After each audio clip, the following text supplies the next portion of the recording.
All right, we are 48 hours out from the big guy coming to town. Merry Christmas, everybody. Merry Christmas. Merry Christmas. Moose outside told you it's Christmas. Rob Sorry, Brown, Brendan Park's Martin. closed. Park's closed. Didn't you see the big moose? Hey, Moose got a out big one today, man. I tell you, the Tennessee game, I was so dead wrong on that. I had them to win 24-14. They get beat 42-10. But I picked on the covers Penn State over SMU. And I had Texas to cover against Clemson, and I had Notre Dame against Indiana. And we'll get to those matchups. Coach Ellis Johnson, veteran defensive coordinator in the Southeastern Conference, one of the smartest guys and good guys in the business, going to join us. Coach Matt Dean, another one, ditto, and Ken Capps later in the show, Football Writers Association of America. He was out there in the land of Bevo for that Texas Clemson game. That thing was better than I think most people expected it to be, Brendan. I mean, look, this is college football. The players at Clemson are pretty similar to what you have on an SEC team. So it's going to, I don't think. And then Florida got that win Friday. Congrats. I picked them to win 8 games this year. They did it, but it was like watching sausage being made, Brendan. It wasn't pretty. Yeah. But you'll take it. Yeah, they'll take it. They'll take it. They'll take anything at this season. So. Oh, Brendan, look, don't they take a picture with their phone of the QR code on there? Be a subscriber to SEC Snap a photo. Snap a photo. And we'll talk about our great sponsors throughout the show. Merry Christmas, everybody. Some of you might be off today. Watch us live or watch us later. So let's go ahead and bring him out, run him through the tunnel, through the smoke. Coach Ellis Johnson. And Coach, good morning. Merry Christmas. Thanks for joining us. I tell you, I watched a lot of football over the weekend. A little curvature of the spine from watching so much. Just you got to move around. But I was at a big Christmas party Saturday night, and my friend didn't think to even put TVs out. She said, "I want everybody to enjoy." She goes, "There." I'm like, "This is Memphis, Tennessee," and a lot of people were like in shock. And my advice to them: drink heavily. That's what they did all night. 42-10. Let's start with what happened. Well, let's start. What your thoughts are on Tennessee, Ohio State? I'm going to be honest with you. I didn't even watch toward the end of it. I was a little surprised myself. Not that they lost, but that it wasn't very competitive. And the things, you go in, you say, these are the keys for this team, these are the keys for that team. The thing everybody was concerned about going into Tennessee was, is the quarterback ready for the big stage? Hadn't proved it this season, and he really didn't play very well. Credit Ohio State's defense. And then the other thing is I was a little disappointed. Tennessee's defense was very, very average. So I think there seemed to be a little difference in the physicality in those two football teams. And Ohio State, when you watch it, you almost wonder how in the hell did they lose to Michigan? So not to get too negative on that. And then, of course, I think they had lost to Oregon. So they still, haven't beaten the teams that are their nemesis. But I would have to say that coming out of those 4 games, the team that probably looked the best of everybody was Ohio State. Yeah. Coach, it was really strange to me because I hit the other ones, but I completely missed on Tennessee. I thought their defensive line would be such a big positive and the running game. But I said, if they get behind 14-17-0, they're not built to come back. And you set the tone early about Nico Iamaleava. He said he's got to complete some deep vertical passes to open up their offense. And if he can't do that, they're going to struggle. So as a defensive coordinator who's coached on national championship teams at Alabama, at Auburn, we were that close, but I tell you, we won the SEC. Auburn won the SEC championship game, not we, but y'all did. But talk about Tennessee, 10-3. They made the playoff, but what's the takeaway on this team? I just think you have to back up, and some of it's the hype and recruiting and the fact we're paying these guys, and that just puts gas on the fire. I go back and I look at Cade Klubnik last year. I mean, it was a dumpster fire for the first 5 weeks, and everybody's thinking, "Oh, we made a mistake." No, they're young quarterbacks, and they're not quite ready, and all the other things that put the hype on it just make it that much more glaringly a problem. So I think he's going to be a really good player. I think he fits that system. I think Tennessee's got a bright future. Their defense has been upgraded over these last two recruiting classes, and they got some really good coaches on that side of the ball. I just think they're going to be good. I think next year they'll be one of two or three teams in the SEC again that'll be right back in the playoffs. I agree with you. How much did it hurt? Maybe this is an obvious question, but Dylan Sampson only had 3 carries, and he's been the leading rusher in the SEC all season. Yeah, I mean, it's crazy. I didn't. Nothing was mentioned about him having a hamstring problem coming into that game. Yeah. When I looked at the stats, I was thinking, gosh, he didn't have a good game. Well, he didn't play. Yeah. And it was huge. Not to jump around all over the place. It's just like Clemson. Clemson went to Texas with no running game. Yeah. You can't play against them. You can beat some teams on your schedule that way on a given week, overcome it, especially with the performance Cade Klubnik had. But you can't win against really good teams, and that's what's in the playoffs. So if you hadn't got a running game that you can count on at various times of the game, you can't win. And that's how Tennessee's been winning this year because of the young quarterback. They've had to lean on that running game, and it was always there. I mean, Sampson might have been the lead rusher in the conference. I don't know. He was very good there. And to have him gone that quickly in the game, that just made it that much tougher for Tennessee to have any kind of shot that scored on a really good defense. And, Coach, with Bo Davis leaving after last season, Texas, and going back to LSU, and I know Coach Saban tried hard to get him to come back to Bama, but he went back to LSU. They're still stronger than 50 acres of fresh cut onions on that defensive front, and you saw it Saturday. And you had told me, by the way, that's a term a Texas A&M fan gave me down at the beach 20 years ago. I like that. But their defensive front, and you've seen what they just did in recruiting, getting guys like Justice Terry out of Manchester, Georgia, right over there by Callaway Gardens, 5.5 stars. This kid looks like he's 30. They're just going to get better and better. Talk about, from a defensive coordinator's standpoint, how much of a luxury it is to go 2 and 3 deep on the front 7, especially for a young secondary. Yeah, it's talking to you on this thing is like trying to, it's like following a map. Yeah. You mentioned 2 things. I would argue that probably Ohio State has had the best back-to-back recruiting classes anywhere in the country. Saban would rival them every year, but they keep bringing them in, man. And when you've got depth in the big guys, it's critical. If you lose a big guy somewhere early in the game to fatigue, you don't get him back. You may get him back out on the field. He may be, catch his breath or something, but a 300-plus pounder does not bounce back, if you will, when they're stripped out. You can take a wide receiver after a 9 route and let him sit down on the bench for a second. He goes back in and he's 100% himself. Yeah. Doesn't happen with big kids. And so they really have that kind of quality depth, and it's talented too. And that makes it so much easier for a defensive coordinator.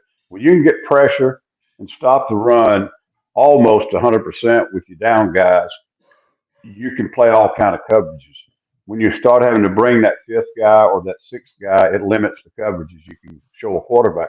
So it's a huge advantage. And I think overall, when you look at those 4 games and you say, give me one word to describe the teams that are still left that won those games, I'd say the defense is extremely impressive. Good quarterbacks, you can't win in this level at this time of year without a quarterback. But the thing that won on all 4 of those teams in the long run was the defense. And, Coach, you're seeing it in the NFL with Bryce Young, the Panthers, Anthony Richardson, Indianapolis. They take these guys, they might start 15, 20 games in college, throw them in the NFL, and they just – honestly, it's like clubbing baby seals. It's just the beating. And we're trying to – now we're looking at Nico Iamaleava, $8 million NIL deal, and I'm sure that's each year $2 million that he stays, I'm guessing. He's going to be a good one. But can you imagine the criticism that kid's going to start hearing and after that game? And you saw some of the comments from our astute viewers. Now that Tennessee lost, we're going to have to listen to crap from all those Ohio State people. Well, yeah, it's part of the game, isn't it? Yeah, they're gonna be listening to it from their own people too. Yeah. It is. It's just part of the game. And I can remember vividly when I would do press conferences, as a coach, Yeah. and they would ask me what happened on something, and I'd say, "Well, we did such and such," and they'd say, "You keep saying we, coach. What player broke down on that?" I said, "When we start paying them, I'll start saying them. Other than that, this is we did it." Well, now they're paying them, so now that was a little expression we always used because we didn't want college athletes treated like pro athletes. Yeah. They weren't getting paid. That's Well, right. they're getting paid now. So it's going to change a little bit. If you want to take the cash, you're going to have to take the trash. I mean, you're going to have to listen to it sometime because you think you're good enough to get paid to do this. My dad used to tell me I'd get all mad about my golf game. He said, I wouldn't take anything in life too seriously if you're not good enough to make a living at it. So Wow. these guys are getting paid now. They're going to have to listen to it. Yeah. Yeah. That's part of the territory. Brendan, jump in if you can. At number 21 for Florida, defensive tackle. Now, I'm going to bet you, Brendan, he's well over 300 pounds. He came in and scored a touchdown late in the game for the Gators. Number 21 is a big guy, but he's pretty damn athletic for his size, Brendan. Yeah, there's quite a story with him. I want to hear it. I mean, it's just one of those. Yeah, first of all, call him Big Desmond Watson or Big Des. Okay. Yeah, when Billy came in, he was I don't know his numbers, but it probably good twice the size as what he was, and Billy inspired him to play and sort of go through his system per se. And Des just he drank the Kool-Aid and he became one of the coach's favorites. And he came in the following year just ready to play. He dropped a bunch of weight, got stronger, better, faster, and he stayed, and this was the culmination of all of that. Several years of being with Billy since he came on, and so he's just got this great story where which is. Sort of like, the breadth of Billy Napier's career at Florida, which is sort of, in a microcosm and, kind of into one player, I guess you could see, the benefits of great coaching. Yeah. And he's coach. I heard Max Howell say this. I don't know if you knew Max Howell, but one time he was on his show and he said, those big defensive linemen, after about 38 snaps, they start to wither a little bit. Is that about what you see? I mean, you look, I'm going to throw some guys that I saw you coach, some pretty good ones. Guy from Rock Hill, Jadeveon Clowney, Montravius Adams, Vienna, Georgia, he used to call it, Dooley County High School. I remember my kids and I were outside the locker room. They wanted to get an autograph and a wristband or something. Montravius walks out of the locker room, 6'4", 305. I'm like, that guy has no fat. He didn't have a gut. Talk about what it's like coaching people like that, or say Carl Lawson. How much fun was that? Yeah, I mean it really is. But you hit it. The very first thing is some of what we were talking about a while ago. I don't know if there's a number of snaps that I would put on it, but you can't, like I said, you cannot strip a big kid early in a game. If you do, you're not going to get him back. I mean, what I mean by it, you're not going to get the same kid back. When he comes back, he just doesn't have the same kick. I mean, and that's nature being a big guy. So you got to have depth and you got to have some rotation. You can't be afraid to play those guys, that are not on that starting unit.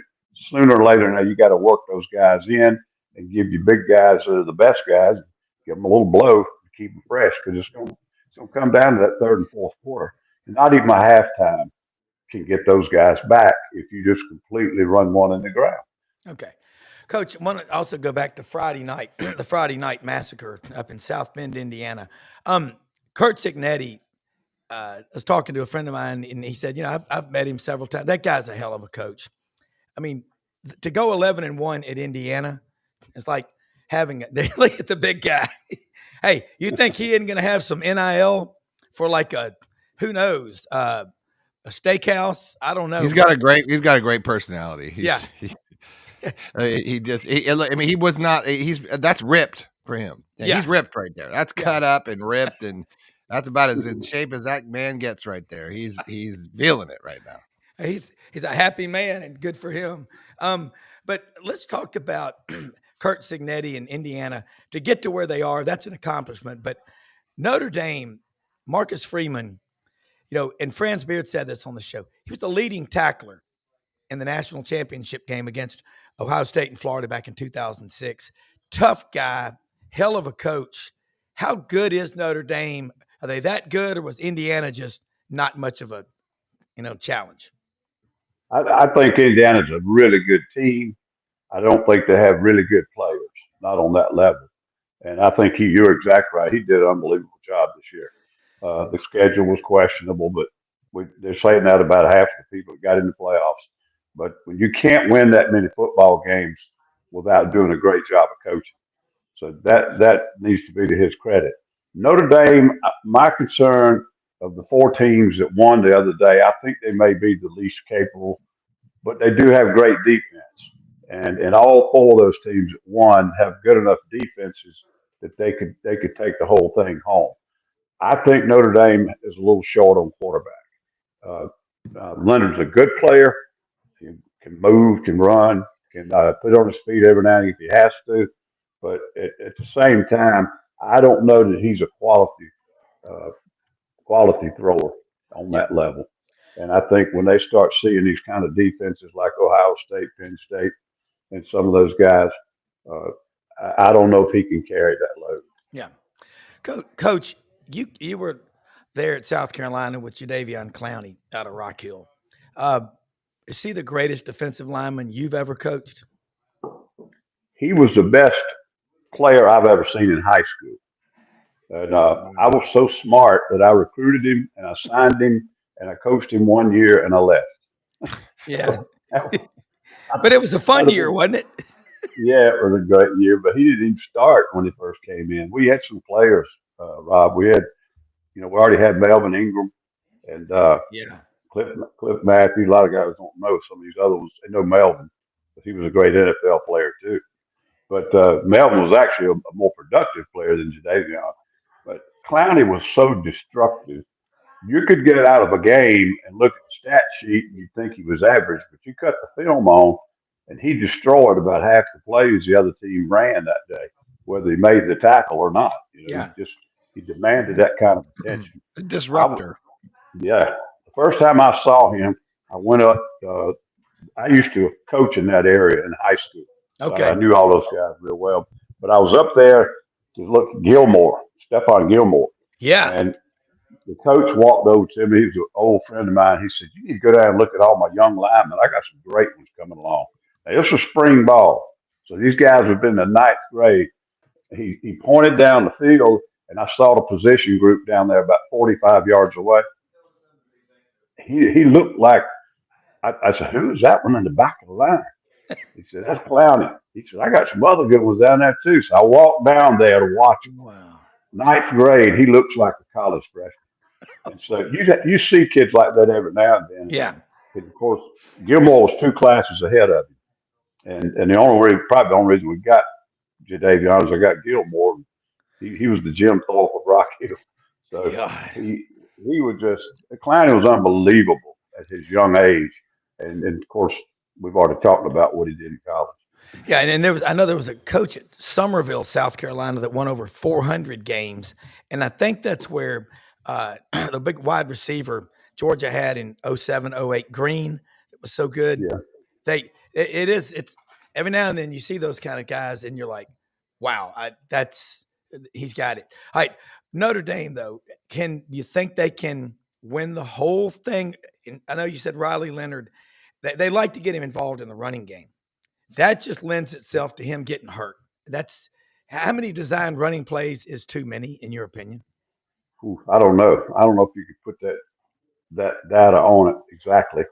I do think if you get a feel in the game that they're having to run that quarterback to get a running game. Yeah. I was nervous for Cade Klubnik the other night. The big back Maffa he's been with a shoulder the whole year. Some games he got through it because he didn't get hit on it and would come up with 130, 140 yards. Some games he'd get tattooed on that thing in the first quarter. he didn't run the rest of the game. Yeah. He was just looking for a place not to get hit. And they didn't have good quality backups.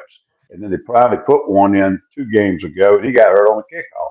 Yeah. So I don't know if you realize or not, the other night, the boy that popped the 41-yard run was a wide receiver. And they had worked him at running back that week because Yeah. they just didn't have anybody else. Yeah. And so they were just hurting that area. So you could see it as the game went on. They're going to have to run Cade some now just to keep the other team honest on the running game. And the game he played was phenomenal. I guess we'll get to that later. But I don't like to have to run the quarterback because that's when the defense knows he's going to have that football and they can really, try to key on him and tee off on him. But I don't think it's bad mixing it in there, and that being some of your effective runs. But all of these teams now, we're getting down to the wire. All of these teams, except for Boise and Arizona State, they're ranked up in the top 10, 15 in defense now nationally. So you're going to see tougher defenses. Some are going to be capable of taking these running games away for a while. And a mobile quarterback with design runs, that's a great weapon. But you can't have to rely on that. You better be able to run your running back the majority of the time.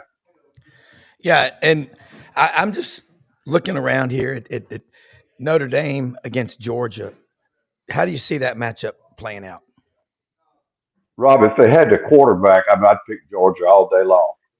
I'm really concerned about Georgia being able to play through the playoffs with a backup quarterback. One good thing is they've had 2 weeks, and they can kind of tweak the offense around what he does best. Yeah. The job he did the other night, coming in and pulling them out of the fire with hardly any reps in practice, I'm sure. Yeah. And the job that Bobo did, it was unbelievable. But I don't know you can get through the playoffs that way. Yeah. So we'll see. I think he's a good athlete. He's a tough guy. He's a winner, but he doesn't throw a real good third down ball. And I think they're getting into some teams now, including Notre Dame. They're going to put him in more than 3rd and 5, 4 or 5 times in that game. And when they do, it's going to be a liability. They're either going to have to, try to run a draw or a screen and get out of the series, or they're going to have to let him throw the ball vertically down the field. And I think that's trouble waiting. Yeah. Coach, I had an interesting debate with a friend of mine, Irish Catholic, big family, 5 of them. Let's see. 1 kid went to Georgia Tech, 2 to Notre Dame, and 2 to Vanderbilt, but lives in Atlanta. And he goes, Bobby, I'll guarantee you that crowd in New Orleans, when Georgia plays Notre Dame, the average LSU fan, and it's mostly Catholics down there. I'm Catholic. They're going to be pulling for Notre Dame over the SEC. So I did a random survey of a lot of my LSU guys, and one of them said, if the devil were playing Alabama, I would be wearing a pitchfork and red horse. And I said, seriously, y'all aren't going to pull for the SEC. But it got one of them, Jimmy Ott, who's on the show with us. He said, in New Orleans, yes. Baton Rouge, no. But I think it will be probably about a neutral crowd down there. So it ought to be fun. And of course, that was where our national championship was played. Rob, that is the oldest dome. Remember when the domes started to become faddish, they started building them. I remember flying in to play Tulane my senior year of football. We played them down there and then played in the old Sugar Bowl. And we're flying in, and I look down in the construction site around the dome. Now, that's 1975, 74, excuse me. Yeah. So that thing's been there a long time. For the age, it is an unbelievably great facility. They already torn it down and built a new one too. Yeah. But it is acoustically loud, and it doesn't matter if you got about a third of the fans or 2/3 of the fans. They can still make it loud for the other team. Yeah. I don't think the crowd and who's got a few more than the other ones is going to be that big a deal. I just think Georgia's got to find a way with the backup quarterback to put some points on the board. I'm going to be very surprised if they don't stop Notre Dame damn near cold. Yeah. Coach Matt Dean on here with Coach Ellis Johnson.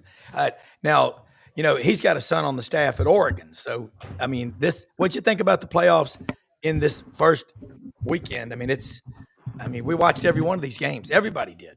I did. Good morning, guys. Good morning, Coach. Great to see you.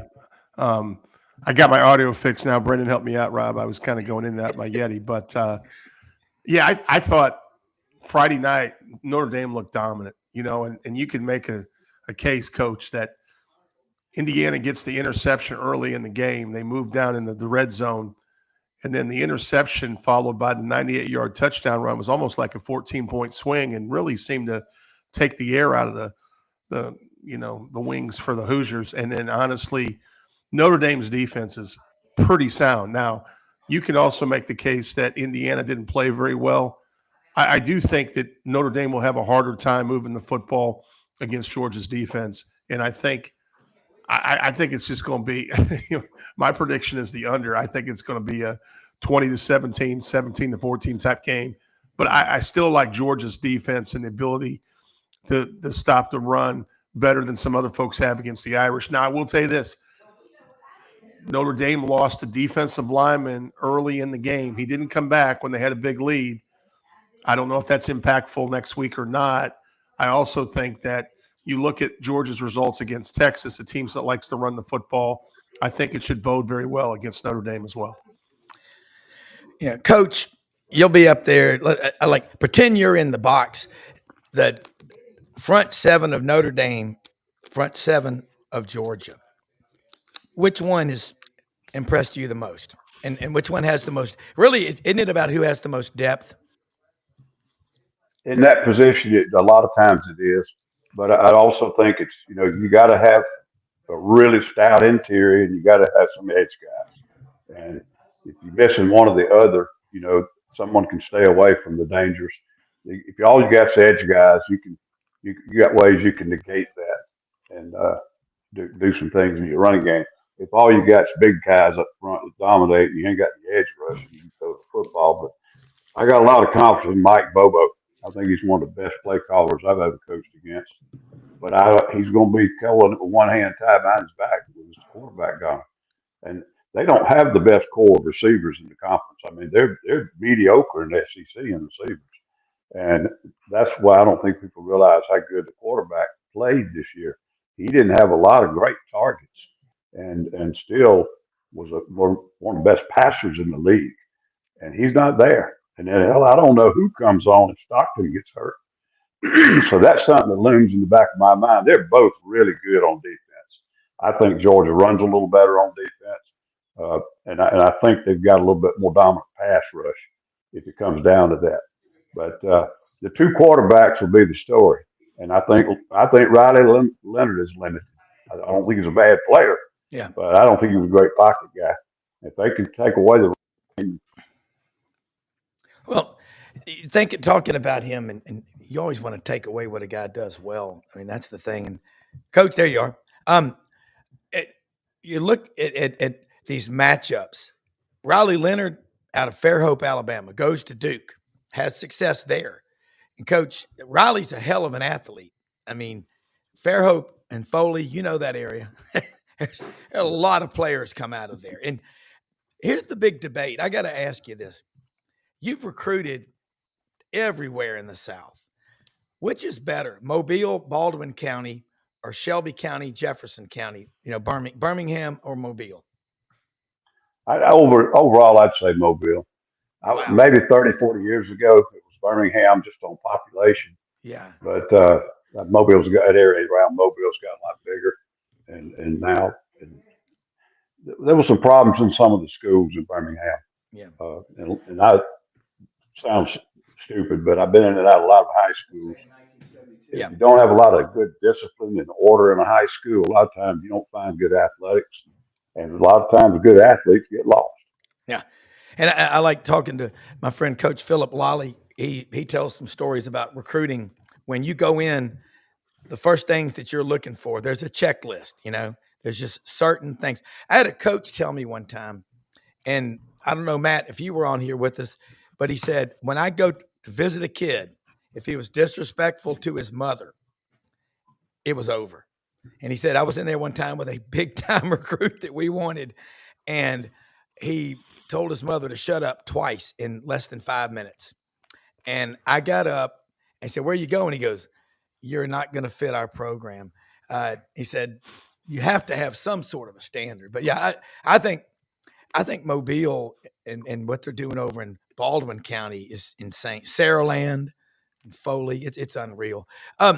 Matt, looking at these matchups, there's a lot of people that are arguing these teams that have an easier path. There's no easy path to the national championship, but Georgia wins their conference championship. They get a bye, but they get to play Notre Dame. And look at what, these other teams win their games. Who does Penn State play? Arizona State or Boise? Boise. They play Boise. I want your thoughts on that, and then yours, Coach. Well, I think we talked about this coming in. We knew there was a little bit of a flaw, in my opinion, on the seeding. And what I mean by is, you should give the top 4 byes. Boise and Arizona State were not worthy of byes. So if in a real world, I think it would have been, Oregon and Georgia 1, 2, but then maybe Texas 3, and you're looking at 4, maybe in Penn State, Notre Dame. If you do that, you have different first-round matchups. And honestly, what has happened is, you're right in one respect. To win a national championship, you're going to have to beat a Georgia, Texas, Oregon, whatever. It's just, I think the quarterfinal matchups are for Georgia and for Oregon are the most difficult matchups, without question. The fact that Boise and Penn State's a quarterfinal matchup, that almost should have been a first-round matchup, to be honest with you guys. Penn State played really well in the Big Ten championship game. They kept it relatively close, but Penn State lost 2 games this year, at home to Ohio State and on neutral site to Oregon, and Oregon led 2 scores most of the game. So Penn State gets rewarded with the easiest path to the semifinals. That's not what the committee intended, but because of their you look at the decision they made to give byes automatically to Boise and Arizona State. That's what happened.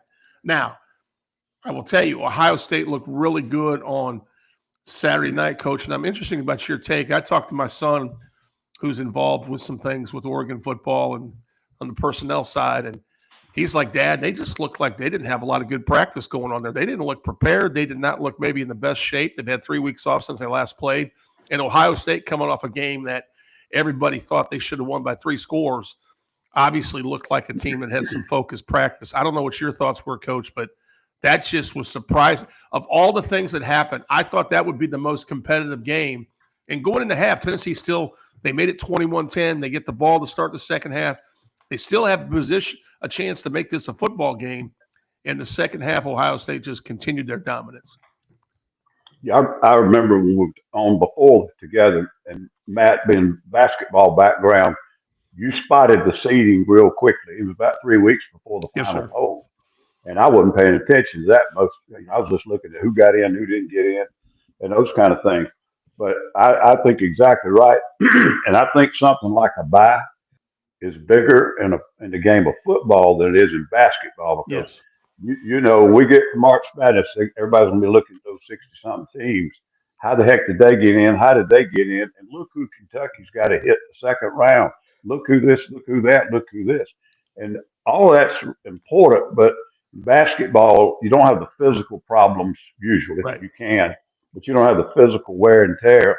And I think because they gave Arizona State and Boise State 2 of those byes, it's going to maybe be negated, but there are teams that are going to have to win 4 in a row.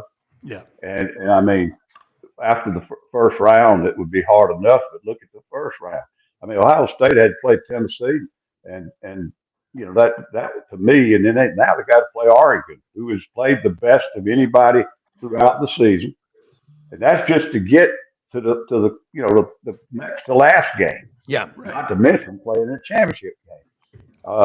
Not to get too far off the path, but another thing that's starting to get involved in these games now is they're letting it become a Super Bowl type atmosphere.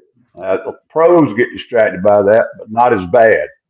But we're going to start all this halftime crap and pregame crap and on-the-site crap. And I'm telling you, 19, 18, 20-year-olds are not going to handle that very well. Right. It's going to be distracting. And one of these games in the next 2-3 weeks is somebody's just going to lay an egg. they're going to play really bad because they're not ready for it. So I wish they'd cut out all. I know you guys love it, but I wish they'd cut out some of the peripheral crap because it's going to start to affect the games. Now, I agree with you. I mean, you can get too excited. That's what I thought happened with Texas A&M hosting Texas. I mean, Texas A&M, they hate Texas. You got to respect your rival. In my opinion, look at the Iron Bowl. You won't see a fight on that field. You might see some in the parking lot before the game or after the game, but you can get too jacked up, and that's dangerous. Let me say something about one of our sponsors. Winter Timber Outdoors in Athens, Alabama. Proud to have them as a sponsor. Really proud. Take a picture of that QR code, Winter Timber. They are in Athens, Alabama, but they're going to grow in the footprint of the Southeastern Conference.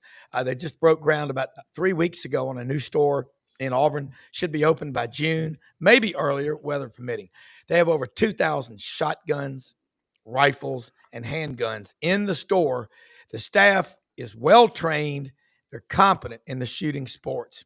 If you're a deer hunter, dove hunter, duck hunter, big game, moose, elk, Dall sheep, rams, you're going out bear hunting, they've got everything that you need. Kenny Winter, the CEO, Dylan Monroe, the COO, they've got a plan. When you go in there, let them know you heard about them on SEC Sidelines. Take a picture of that QR code, put it in your phone, and order. They do direct shipping anywhere in the United States. Big Sitka gear dealer, Dixie Decoys. They've got all the gear that you need, deer stands, stuff to build your food plots, decoys, everything. It's the most beautiful sporting goods store for the shooting sports, for the outdoorsmen that I've been in. And it's owned by people in the South that hunt, they're outdoorsmen, and you will love working with these people. They even sell Migra ammunition. They've got binoculars, scopes. They've got everything. Winter Timber Outdoors. Merry Christmas. Proud to be associated and have them as a sponsor. To both of y'all, and I want Brendan to jump in here if he can. I know he is doing, there's a lot going on, but I love his takes because he was on the sidelines for that Florida Tulane game Friday. And Coach, before the season, when we were picking the games, I said, I believe Florida wins 8 games. Now, it was like watching sausage being made. It was a tough way to get there, but both of y'all, Lagway, he was big, but just from what y'all watched of Florida this year, and both of y'all are coaches, where did you see the team take the turn that started all this momentum? I don't know if it had anything to do with the turn, but it happened about the time they. Well, Matt. There's Coach. Yeah. Well, there was Coach. I think the way they handle adversity, I think before the LSU game, there was a lot of talk going on about, is this going to be Billy's last year? And then once they beat LSU, it seemed like, from my standpoint, I'm not a football coach, but that seemed to swing the confidence level and really, obviously the Ole Miss win is huge, but I thought it started maybe a couple weeks prior. Yeah. And Coach, what about the turn for Florida? It's 20-20 with 7 minutes left in the world's largest outdoor cocktail party in Jacksonville. And then DJ Lagway, I think, strains his hamstring. I don't think he tore it or pulled it, but they didn't win. But Billy Napier, where did you see the turn? I apologize. That thing's cut off when I get a phone call. That's fine.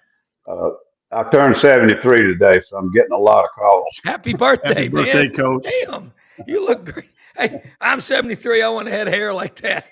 It's got, as Brendan said, he's a movie star and he's smart. Yeah. Happy birthday. Yeah, this is the big screen for me. But I think Matt basically said what I was getting ready to say before I got cut off. It happened about the time that the AD came out and made it clear they were not making a change with Billy Napier. And whether that did it or not, I don't know. But I know that would help the football team if they wanted that coach to stay. It would make a lot better environment for a football team, especially locker room and the confidence level and all that. So I can't put my finger on exactly when it happened, but I'm glad it did. And I'm not a Gator fan, but I like Billy Napier, and I'm certainly not an anti-Gator.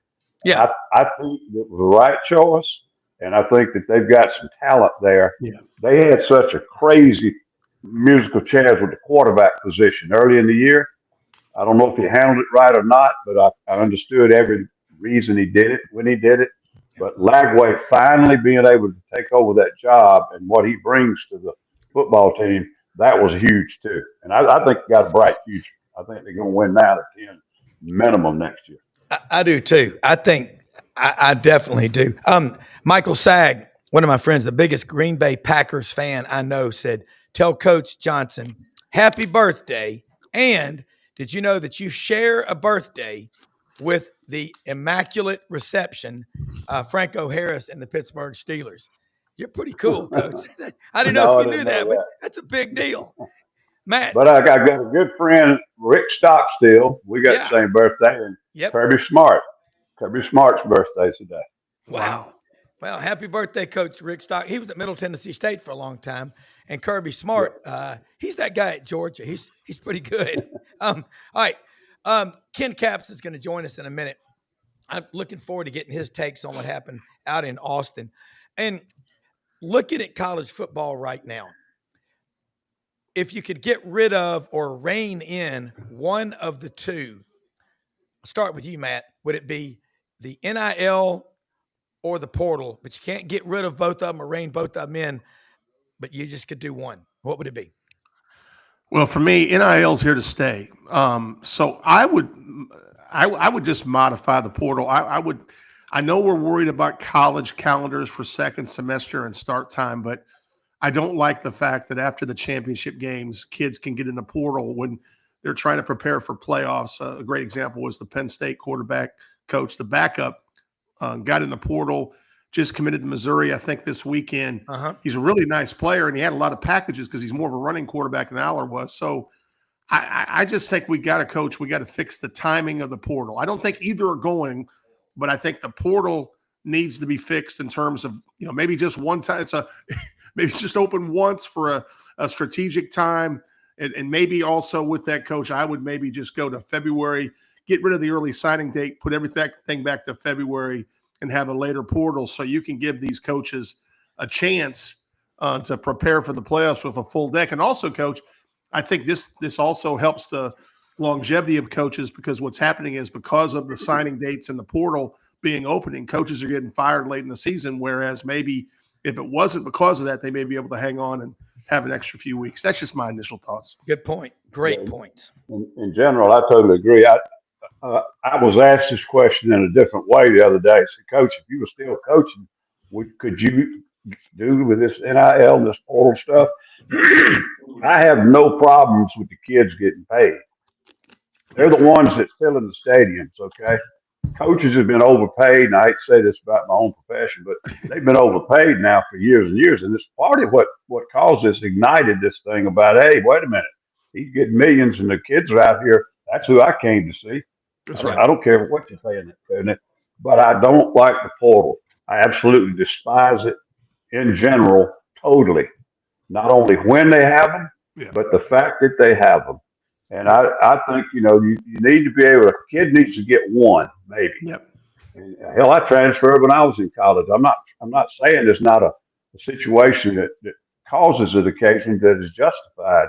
But this thing of being able to hop and skip where you want to, we're teaching them the wrong stuff. There is no decision in college sports right now that the kid doesn't win.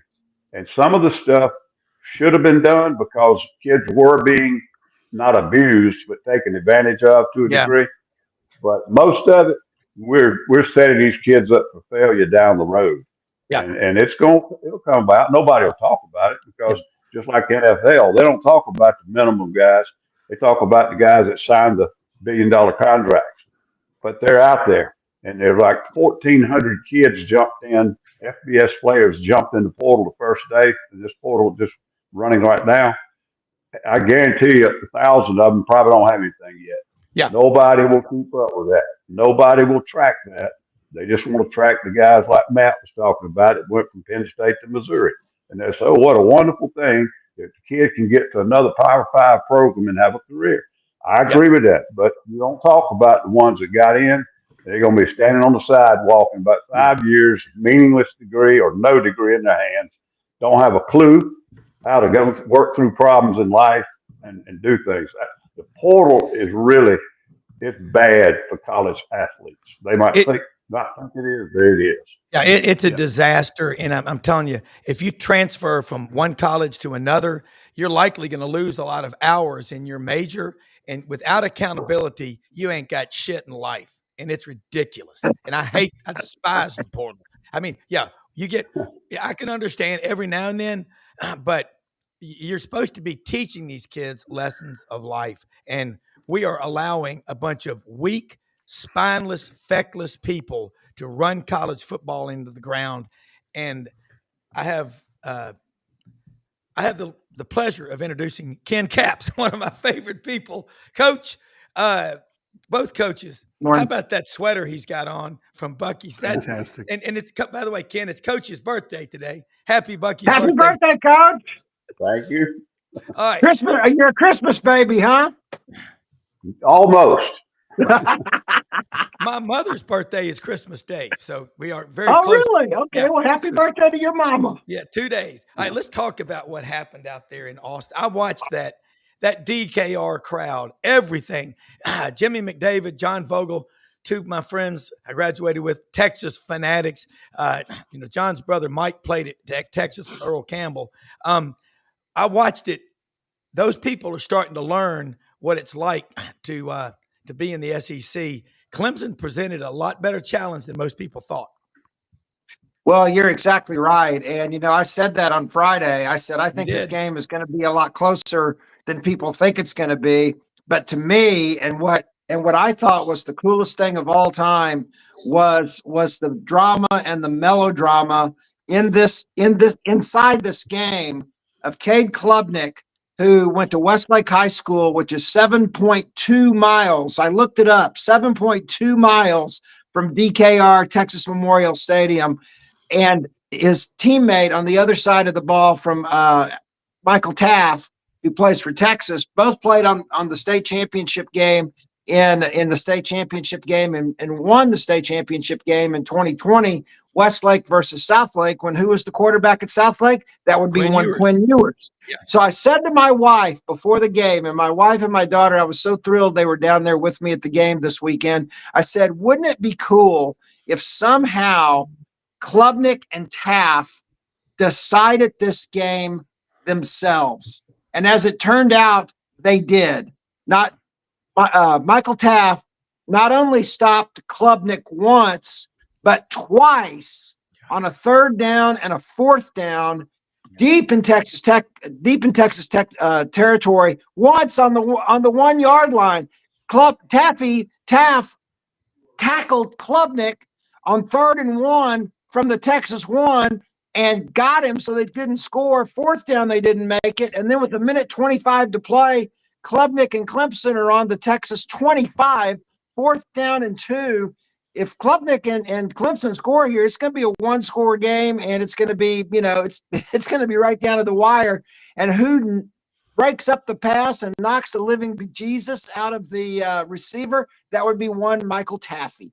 And so I am so proud of those Westlake boys for getting after it there at DKR. And of course, Rob, me and you were texting at the game. I mean, 292 yards rushing for the University of Texas. That's DKR wishbone days. Jim Bertelson, Roosevelt Leaks, Steve Woo Wooster. Texas hadn't run for that many yards in years. And Clemson was said to be prone to the to the run. And boy, did Texas really exploit that. It looked like at the very beginning it was going to be one of those other CFP games where the home team runs away with it. But Klubnik threw for over 300 yards and 3 touchdowns. The Westlake boy from right down the road and kept it close. And I'm telling you, we had such a great time at that game. And you're right, it was such a great atmosphere and felt like an SEC game. And of course, I've got some relatives out in Alabama who aren't real Clemson fans. And so they were texting me before the game saying, I hope Texas destroys Clemson. And they didn't destroy them, but they sure put them in their place. And of course, now, it's on to the Peach Bowl to play Big 12 champion Arizona State.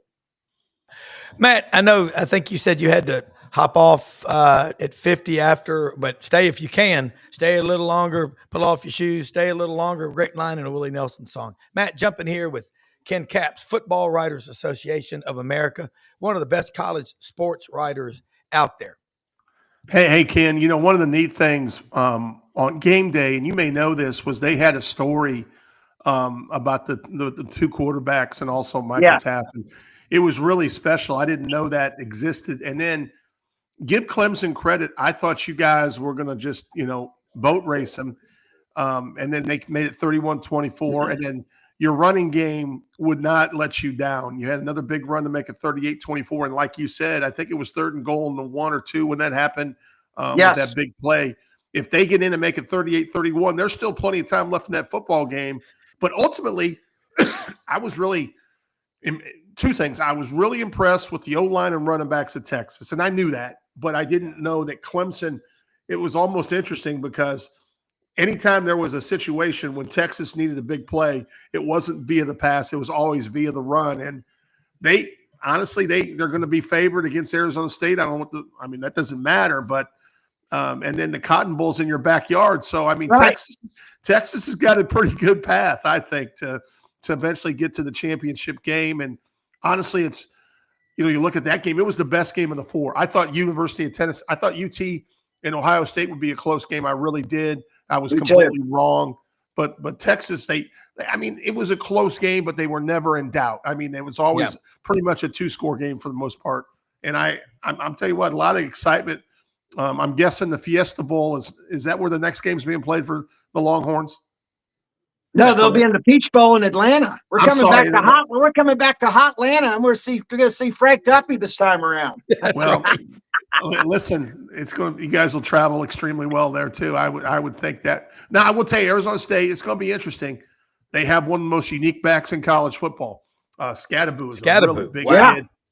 So it's going to be interesting if and Kenny Dillingham, my son was on his staff at Oregon. When he was the offensive coordinator for Dan Lanning. He's done a really nice job there, especially after his first year. They were 4-8. So I'll be curious. Can Arizona State stay in the game for 4 quarters? I'm real curious about that matchup. Yeah. Well, these guys on this show, they're always talking about, the odds and the point spread and everything. I always tell them, I've still got a 14-year-old daughter that I've got to put through college. So I'm not a betting man, but I saw something the other day, and and of course these things are all over the place. Coach knows this as well. I'm sure that's another thing that irritates him, just like the portal.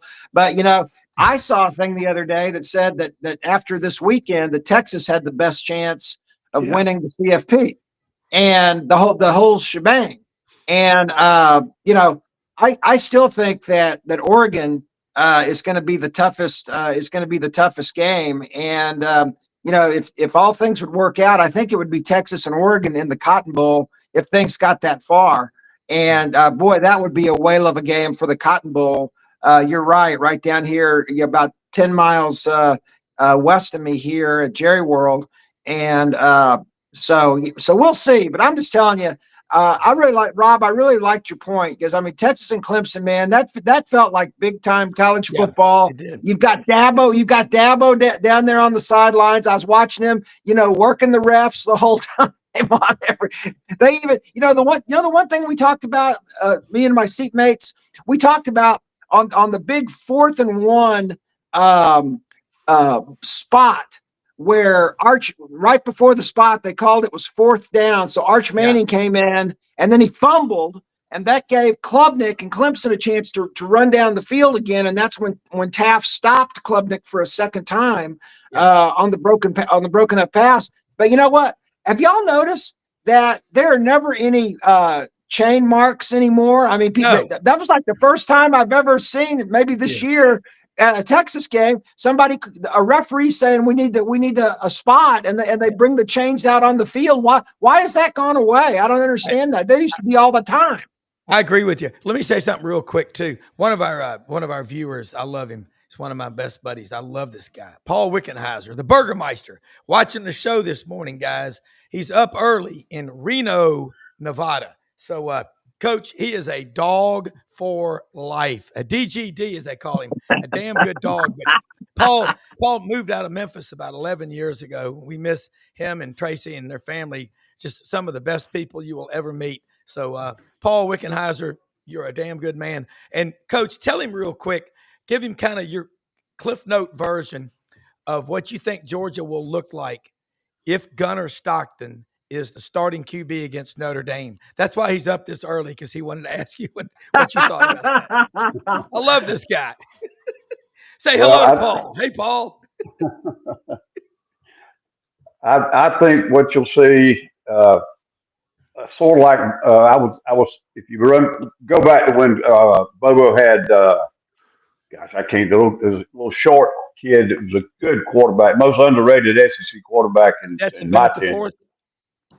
No, gosh, I can't believe I can't spit his name out, but I'll get it. But I coached against him at South Carolina, and then when I got to Auburn, I had to start coaching against him again. But he was in between.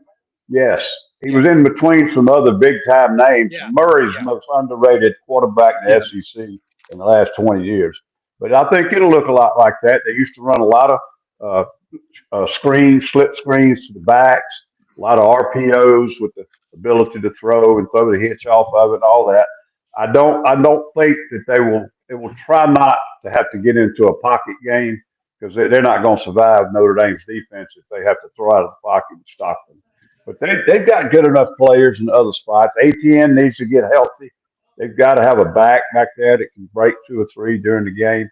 But the kid's a winner. He's a tough competitor. He's getting all the practice time now. It's been extended practice time with 2 weeks. So I think they'll be okay, but they're going to have to put up, 21-28 to win that game, I think. Okay. Here you go, Herr Burgermeister. Ken, you talk about, just from your perspective, I'm going to kind of take a rapid fire around y'all. Before we do it, let me say something about one of our sponsors, LandersFordMemphis.com, the #1 Ford dealership in the Mid-South. And what I love about our sponsors is that they are invested in the communities, the states, and the regions where our viewers, most of them, live, work, and spend their money. They're open Monday through Saturday, 7 a.m. They're open right now. Service department, those guys are probably there, Coach, guys, 5:30 or 6, but they open 7 a.m. till 7 p.m. Sales department, same thing, 8 to 7. Ask for our good friend, Brad Bellamy, the general manager, and also someone you all know.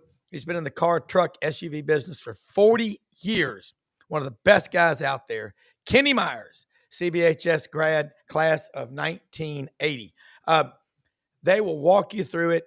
They got a big inventory. Poplar and Houston Levy, their name is on stadiums and facilities all over the Mid-South.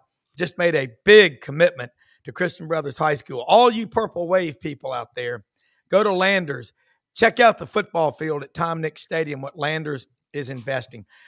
Hey, all the Broncos, the Sasquatch version, the F-150s, the Expeditions, the Explorers, the Ford Escape. They've got everything in inventory, and they will deliver anywhere. Great people to work with, committed to making the experience as good as it gets. And Matt, Coach, Ken, anybody that goes out there, let them know you heard about it on Sidelines. Their motto is pretty simple. If you didn't buy your last vehicle from Landers, you probably paid too much. But Ken, as a fan, let's go 30-second takes from everybody. Sure. What are your thoughts on the first weekend of the playoffs? Well, every game was a blowout, except for the Texas Clemson game. Yeah. And, it kind of reminded me of the March Madness, when, one plays 64. Exactly. And so, and of course, and the big thing was, and let's think about this, guys, the weather affected all of these games. I mean, SMU from right here, Dallas, Texas, USA, going up to play Penn State, and it's like 10 degrees, and then they're having to mop snow off the ground in Notre Dame and Penn State and Ohio State. It was 65 degrees at kickoff time in Austin, Texas. It was a beautiful day. So, I mean, the weather played a big role for a lot of these schools. And I was really impressed with Notre Dame on how well their field looked. Because they were taking a lot of hell those last couple of days before the game. It was snoring like crazy. The field was all covered in snow. And when we turned on that game Friday night, that field was pristine. So, blowouts, the weather played a factor, but everybody who was supposed to win won. Yep. Coach Ellis Johnson, the birthday boy. Yep. Favorites all won. The home teams all won. I agree totally with Ken. My little note I made on the 4 games, the best overall environment, the weather, the conditions, and so forth, playing conditions. And that's what we ought to be concerned. I know I'm the coach and y'all are not, but I want the best conditions for the football players to decide the game. I don't give a damn about all the pomp and ceremony and mascots and all the noise and all that kind of stuff. You don't coach the noise, you coach the kids. I like it when it's a neutral site. I'm sorry. I think it makes the most likely environment for the kids on the field to decide the game. And I thought Ken summed it up really well. Three games that really weren't real good games. There were some good players out there. They weren't great games to watch. And one game that really was good to watch, but Texas was clearly better. Clemson has no running game. They lost their running back way back in the season. You go in there and try to win a game at Texas with no running game. Cade Klubnik was the best single performance, I thought, in the whole 4 games. Yes, sir. Outstanding. Coach Matt Dean from Des Moines, Iowa. Actually, it's called Davenport, Iowa, Rob. You're from the Quad Cities, brother. I know. Merry Christmas to you, Rob. Moline, Bettendorf, Davenport, right. and Rock Island. My apologies. The Quad Cities. So my take is I agree with Coach every time he speaks. Ken, great point. I will tell you this though: the seeding affected the first round competitiveness, and what I mean by is this: Oregon and Georgia should have been 1-2, no doubt. Texas should have been 3. Notre Dame or Penn State 4. Why does that matter? If that's your top 4 teams, you get more competitive first round matchups. I'm just telling you. And the fact that two of the best teams in the country have to play in the quarterfinals in Oregon and Ohio State, a rematch. I don't have a problem with the rematch. That should have occurred maybe in the semifinals. So once they tweak this, I think we're going to have even a better product moving forward. But you know what? I think, from an Oregon perspective, they're going to have to play these teams anyway. So, Coach knows. Line up, let's play ball. Let's go. They're not worried about when they play them. You're in the granddaddy of them all, the Rose Bowl. I think it's going to be a phenomenal game. I'm actually leaving with my wife on Sunday. We fly out to Los Angeles to support our son. So looking forward to being at that historic venue. Never been out there. God, that's going to be fun. All right, let's do one more quick take and we'll wrap it up. The biggest surprise about now that we've gone from 4 to 12, how quickly do you think it'll be before we go to 16 and then 24? And do y'all think 24, 25 will be bitching and 26? But that's right. What I see here is it's not the teams that get in, it's the teams that don't get in, isn't it? It is. And that was the thing. SMU 11-2 deserved to get in my opinion, and just lost that, right there at the buzzer with Clemson. But they had a pretty poor game against Penn State, and Kevin Jennings, the quarterback, who's from right here at South Oak Cliff, Texas, won the state championship in football a couple of years ago. He just had a terrible game. And so, all I heard after that game was SMU didn't deserve to be there. And, so we're going to continue to hear stories like that all the time. Did Clemson deserve to be there? Yeah. They won the ACC. So, yeah, I think y'all are right. There's going to be some tweaking involved. I like the neutral site idea too, because and play them where the weather is not a factor. But then again, that was a big boon yesterday or this weekend for all of the home teams to have an extra home game in December. And I mean, the economic impact and all that for the city and for the school, that can't be overlooked either. Yeah, I agree with that. And I don't blame the schools for being the hosts. I just think the system is set up where the players don't necessarily win the game. Agreed. Other things start to affect it. Kevin had a terrible time with the noise. You could see him holding, trying to use the microphones. I don't know why some of these coaches don't go back to signals or something. But anyhow, exactly. He couldn't get some of the calls. It cost him 2 timeouts at bad points in time. As the game played on, it didn't make any difference. But I thought the weather and the environment and the noise affected the game. And when you get to playoff time, I say get on the neutral sites and get it in a dome or get it in some weather where the players decide the game and not the external factors. And the other thing, I'm not for bias. I think that's a huge advantage in football. Look at the NFL; it'll prove it out. And then the other thing is what Matt said. You got to. I think the conference champions need an automatic entry, but they don't need an automatic bye. You got to seed those brackets better so that a team like Oregon and Ohio State are not playing the second weekend. Yeah, the mayor of Davenport, Iowa, the midnight mayor. Last take.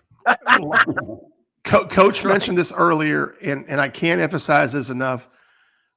We can't go more than 16 for sure because some teams have to play 4 games of violent football to win a championship. Mm-hmm. These kids are not used to playing 15, 16 games in the season. That's professional football.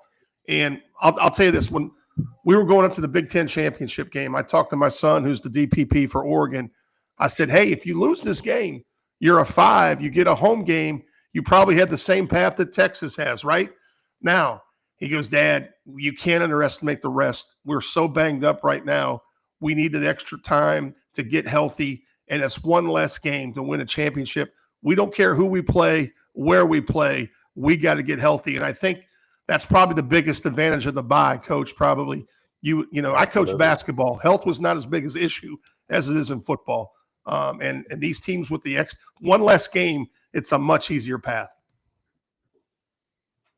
All right, guys, great job today. Merry Christmas to y'all. We'll see y'all later in the week, and I'll let y'all go. Enjoy. Happy birthday, Coach, and have fun with your families. Let me say something. All of our sponsors, we are so blessed. Thanks for the blessings every day. Most often we see the face of Christ in the least among us. Go out and find ways to help other people. The stronger you are, the more you can help other people. And look, we'll be back in the morning. Great show. Get out to Hewlett and Dunn. They're open till 6 o'clock tonight. All of our sponsors, great inventory of stuff out there. You've got a lot of time today, and I'm going to go pick up my son Max coming in from California. Looking forward to it. For executive producer Brendan Martin, who always kicks ass, God bless you. See you tomorrow.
In a perfect world, you'd set a health goal and results would happen overnight.